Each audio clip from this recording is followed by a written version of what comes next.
All right, let's just jump right in. The whole world of getting a job is changing, and it's changing fast. I mean, forget the firm handshake and the polite small talk. Your next job interview, yeah, it might be with a robot. It's a pretty startling question, right? And it's one more and more of us are actually going to have to ask ourselves. But it's not just about passing. What does this new reality even feel like? And maybe more importantly, is it actually fair? You don't have to guess what it feels like. This is a direct quote from someone who's been through it. A nightmare. That's a really strong word. And it gets right to the heart of what people are experiencing in this new automated world of hiring. So let's start right there. Let's talk about what it's actually like to be on the other side of that screen. What is the human experience of running the AI interview gauntlet? First off, what are we even talking about here? Well, AI-driven interviews are these automated systems. They use algorithms to sift through candidates, score them, and rank them. And they're not just scanning for keywords on your resume, no. Some of these things are analyzing your facial expressions, the tone of your voice, basically everything you do and say to decide if you're the right fit. So when you actually ask people who have been through this, some really clear themes pop up again and again. You hear about this profound lack of human connection, which just makes people feel detached. Then you have the technical glitches that can just kill an interview out of nowhere. The system is totally inflexible, and all of this stuff just piles on, creating this super high-stress situation where you feel like you have to be absolutely 100% perfect. But that stress, the anxiety, a lot of the time, those are just symptoms of a much deeper, more troubling problem that's hiding in the code itself. We've got to talk about the bias in the machine. Okay, so algorithmic bias, what is it? Put simply, it's when an AI system's decisions create unfair results that consistently hurt specific groups of people. Now, the AI isn't sitting there thinking, I'm gonna be unfair. The problem is, it learns from the data we feed it. And if that data reflects our own past biases, well, the AI is gonna learn those too. And if you want a crazy real-world example of this, look no further than Amazon.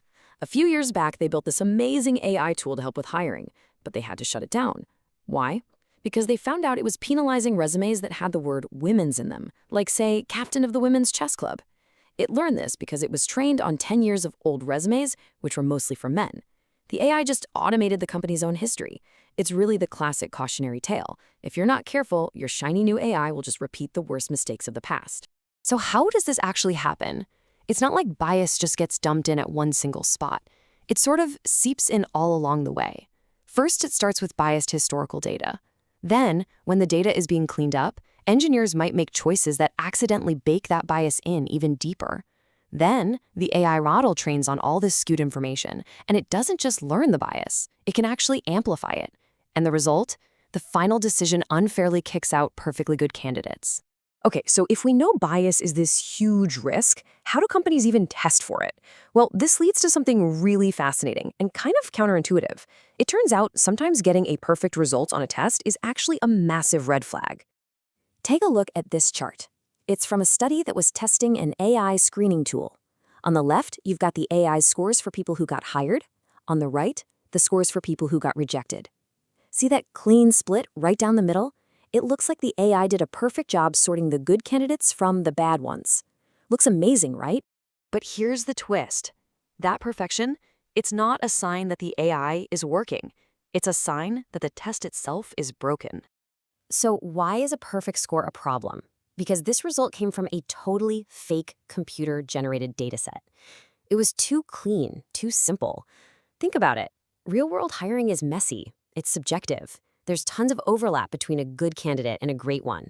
So an AI that gets a perfect score on a simple, fake test hasn't really been tested for fairness in the messy real world. And that creates this really dangerous false sense of security. Now, this risk of hidden bias and bad tests hasn't gone unnoticed. And because of that, governments are finally starting to step in.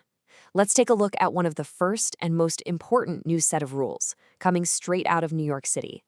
It's called Local Law 144, and honestly, it's a huge deal. This is one of the very first laws in the entire US that says, hey, we are going to regulate how companies use artificial intelligence when they're making hiring and promotion decisions. So what does this law actually make companies do? Well, for starters, they have to get an independent company to audit their AI for bias every single year. And they have to publish those results for everyone to see. They also have to tell you, the candidate, that they're using an AI tool. And, this is so important, they have to give you a way to opt out and get a different kind of assessment. And if they don't do all this, the fines can get really big, really fast. But, just having a law doesn't magically solve everything. Getting this right is actually pretty tricky. Companies are already running into problems.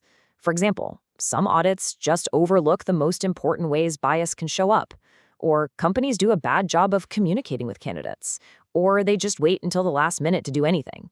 So a law is a great first step, but how it's actually put into practice, that's everything.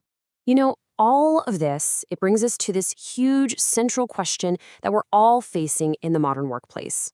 When it comes to something as life-changing as getting a job, what is the right balance between human intelligence and machine intelligence? You can see the two sides of the coin so clearly. On the one hand, you've got the incredible efficiency of AI. These things can blast through thousands of applications in a blink, they standardize the process, and they can save a ton of time and money. But on the other hand, you have this absolutely critical issue of human equity. We've seen the risk of repeating old biases, we know it can be a stressful, impersonal experience, and it requires this whole new world of audits and laws just to make sure it's fair. And that really leaves us with the big question for the future, doesn't it? Because there is no doubt that these AI systems are only going to get smarter and more capable. So the real challenge for all of us, for companies, for lawmakers, for you and me, is to figure out how we make absolutely sure that as AI gets smarter, it also gets fairer.